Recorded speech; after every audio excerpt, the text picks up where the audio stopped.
Donnie and Dolly, the team is supported by ableauctions.ca. Closing your business? We can help.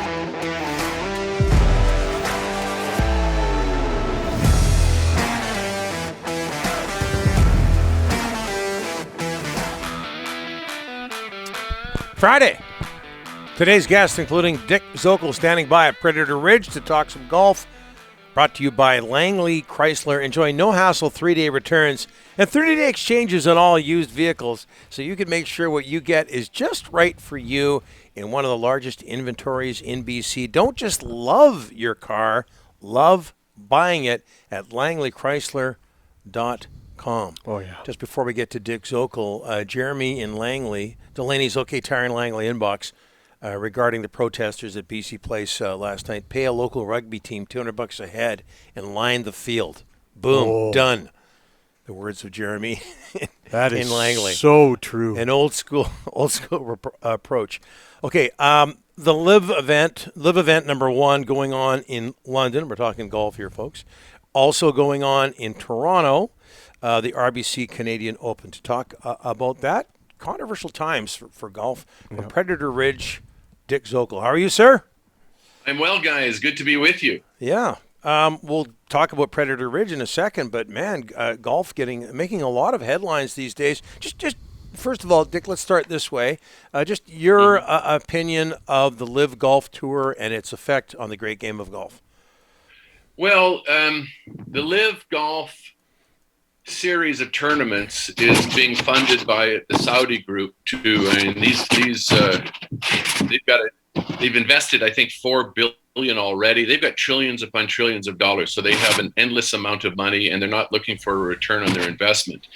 Greg Norman, the CEO, the commissioner of this tour, and their first operational plan was to literally do a hostile takeover of the PGA Tour's greatest assets, the top 30 players.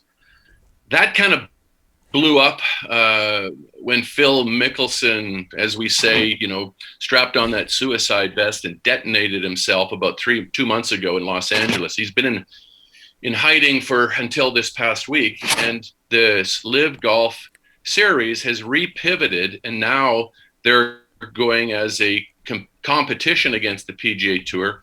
17 PGA Tour players have jumped over. The PGA Tour, you guys are probably aware, those who were not released to or allowed permission to play in a competing event. They're playing in London, opposite the RBC Canadian Open, a PGA Tour event. So the commissioner has suspended all those players to play in moving forward. It was announced today that Bryson DeChambeau has joined the LIV group. So these bombs are going on. It's threatening the PGA Tour. It's threatening golf. It's quite frankly, it's a sad day for golf, and we're going to see what happens, because now there's competition and there's going to be lawsuits, and it's going to get really ugly really fast.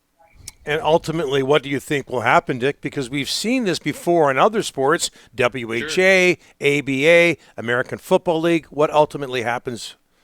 Well, I think it's probably going to shake up, because,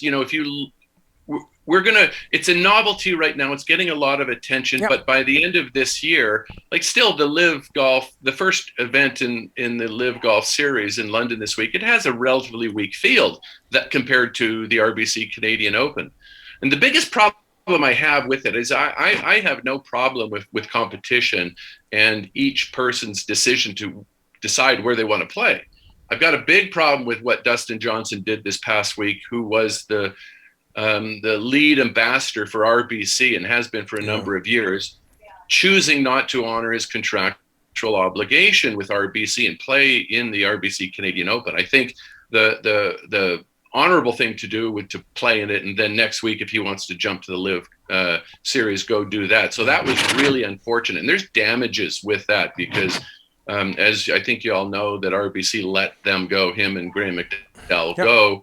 And, so what's going to happen? We're going to find out. I think this next year, I think the Saudi-based event will probably fund it to no end for another 3 years, and to see if they get any traction. But the bottom line is, it's sustainable. Will the fans and will the eyeballs watch the LIV series, or are they going to continue to watch the PGA Tour? And that's really what's going to determine sustainability. Hey, Dick, they threw a ton of money at Tiger Woods, and he said no. Are you glad that Tiger wasn't one of the ones that bolted? Well, yes, I am. I think that first of all the top players, and it starts with Tiger, and they've offered him that ridiculous. They're saying up to a high 9-figure, they're insinuating it's close to $1 billion. Rory McIlroy, and there's many players that haven't been enticed, but they've apparently rumored to have paid Dustin $125 million, Phil $200 million, and so unless you've been actually offered a real offer and that money, who's to say how? It's very easy to say, shame on them for taking it, but humanity in itself historically has fallen short in so many ways. And money has such an impact, which is unfortunate, but that's reality. I mean, I would not know how I would react until I was offered that money. And I think anyone who says they will do one way or the other is just sheerly speculating. They have no idea until you're actually in those shoes. And, of course, it's going to affect the field at the Canadian Open this week, which it has had, Dick. The first time the Canadian Open's being played for the last 2 years because of COVID, it missed out. But what about the Canadian Open round one yesterday? We got Matt Fitzpatrick leading at 7 under. Your thoughts on the Canadian Open so far, Dick? Well, I think the RBC Canadian Open has finally gotten a remarkable field, even with Dustin being gone. And I really feel bad for them because they paid $12.5 million this year to get this world and global exposure. And you know what? No one's talking about the RBC Canadian Open. They're talking about this LIV Golf Group. And there, quite frankly, there is damages in that. So even though they let, Dustin Johnson's breach of his contractual obligations, there's still, in Toronto and around this past week, they've had to pull down leaderboards with his likeness on it because they don't want to be associated with Dustin Johnson anymore. On TV, on the Golf Channel, there's commercials that are talking about, or showing Dustin Johnson for this product and that product, and the RBC brand is right on them. So there is reaching damages with this, and not that RBC needs to, make any more money, but perhaps going after him to stand up based on the principles and maybe give that money to Golf Canada or Golf Development might be something. But, what's going to happen in spite of this, the competition that's going on, this is World War III as it relates to sport and business and what's going to happen with professional golf moving forward. We haven't got the best connection to Dick, so let's end things this way. What's happening up at Predator Ridge? Well, the warm weather is finally upon us. It's great. I know it's been chilly all on the West Coast, all the way down to Los Angeles for that matter. So we come on up, enjoy the Okanagan, enjoy our golf course, and enjoy our amenities. Beautiful. Dick, thanks so much for this. Appreciate it. Enjoy watching golf this weekend. The RBC Canadian Open. Yes. Thank you, Dick.